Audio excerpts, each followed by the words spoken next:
Before we begin, viewer discretion is strongly advised. The following is for educational and entertainment purposes only. This is the verbatim federal courtroom testimony of the Sean Diddy Combs trial, as reported by Inner City Press. The federal courthouse had witnessed many emotional testimonies during the Sean Diddy Combs trial, but when Usher Raymond stepped through the courtroom doors on Tuesday morning, the atmosphere became electric with anticipation. The R&B superstar, known for his smooth vocals and charismatic stage presence, appeared visibly shaken as he approached the witness stand. Dressed in a simple black suit with no flashy jewelry, a stark contrast to his usual polished image, Usher looked like a man carrying the weight of decades-old secrets.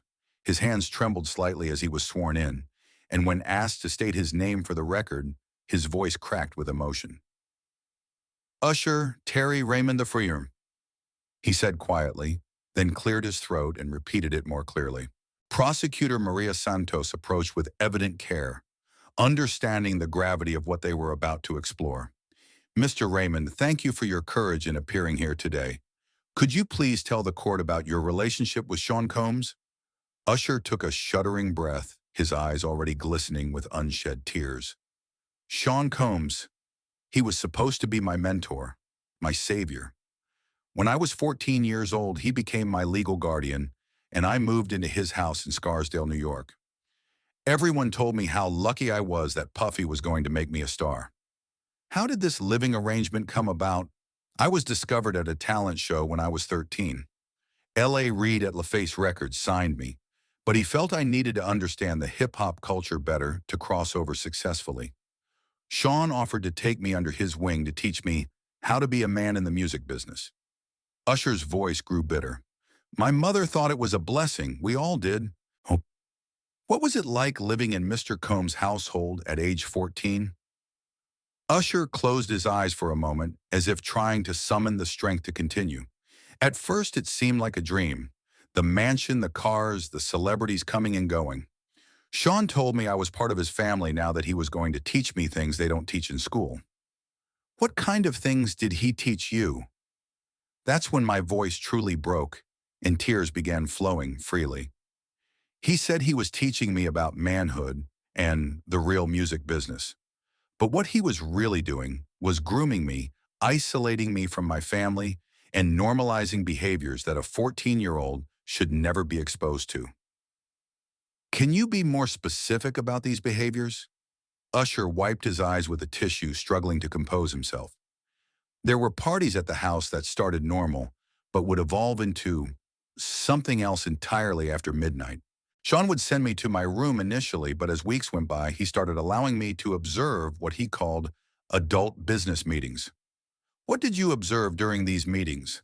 "Things that confused and terrified me. There were adults in situations that I didn't understand at the time, but that made me feel sick to my stomach. Sean would sit me down afterward and explain that this was how the industry really worked, and that I needed to grow up fast if I wanted to be successful." "Did Mr. Combs ever explain why he was showing you these things?" "He said I was special, that most kids couldn't handle what he was teaching me, but that I was mature for my age. He said the music industry was full of temptations and tests, and that he was preparing me to navigate them." Usher's voice turned hollow. "He said that by the time I turned 16, I would understand why this education was necessary." The prosecutor approached more closely. "Mr. Raymond, did Mr. Combs ever cross physical boundaries with you?" Usher broke down completely, his shoulders shaking with sobs. The courtroom fell silent except for the sound of his crying. Judge Williams called for a brief recess to allow him to compose himself. When proceedings resumed, Usher appeared more determined despite his emotional state. "Sean told me that physical affection between men in the industry was normal, that it was about bonding and trust. He said that all the successful men he mentored had gone through similar experiences. Did you try to contact your family about what was happening?" "I wanted to, but Sean monitored my communications closely. He said it was to protect me from distractions while I was learning. When I did get to talk to my mother, Sean was usually in the room or listening nearby. And honestly, I didn't have the words to explain what was happening because Sean had convinced me it was normal." "Oh, how long did this living arrangement continue?" "About 8 months. As I got closer to my 15th birthday, Sean started talking about graduation from his program. He said I was almost ready to join the family officially. That's when I knew I had to get out. What happened that made you realize you needed to leave? There was a night when Sean said I was finally ready for the final lesson. He brought me to a room I'd never been in before, where there were cameras set up and several older men waiting. When I saw what they expected me to do, Usher couldn't continue for several moments. I ran. I locked myself in a bathroom and called my mother, begging her to come get me. Did your mother retrieve you? She did, thank God. But Sean wasn't happy about it. He told my mother that I was ungrateful and that I would regret not finishing my education with him. He said I would never be as successful as I could have been. How did this experience affect your development as a person and artist? It destroyed my understanding of normal relationships, boundaries, and trust. For years, I thought what happened to me was just part of the price of success in the music industry.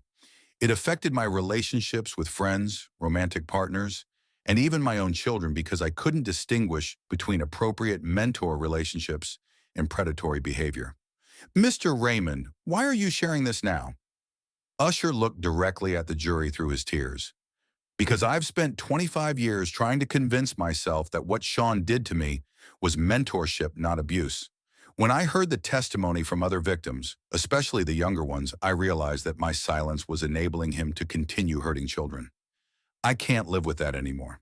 What do you want people to understand about your experience? I want parents to understand that fame and success aren't worth your child's innocence. I want the industry to understand that what happened to me wasn't mentorship, it was child abuse disguised as career development. And I want other survivors to know that speaking up even decades later is never too late. During cross-examination, defense attorney Patricia Moore attempted to discredit Usher's testimony, but her approach only strengthened his credibility. Mr. Raymond, you've had tremendous success in your career, despite this alleged experience. Doesn't that suggest Mr. Combs's mentorship was beneficial? Usher's response was measured but firm. Ma'am, my success came despite what Sean did to me, not because of it. I succeeded because I'm talented, and I worked hard not because being abused as a child somehow helped my career. You mentioned being confused about what was happening.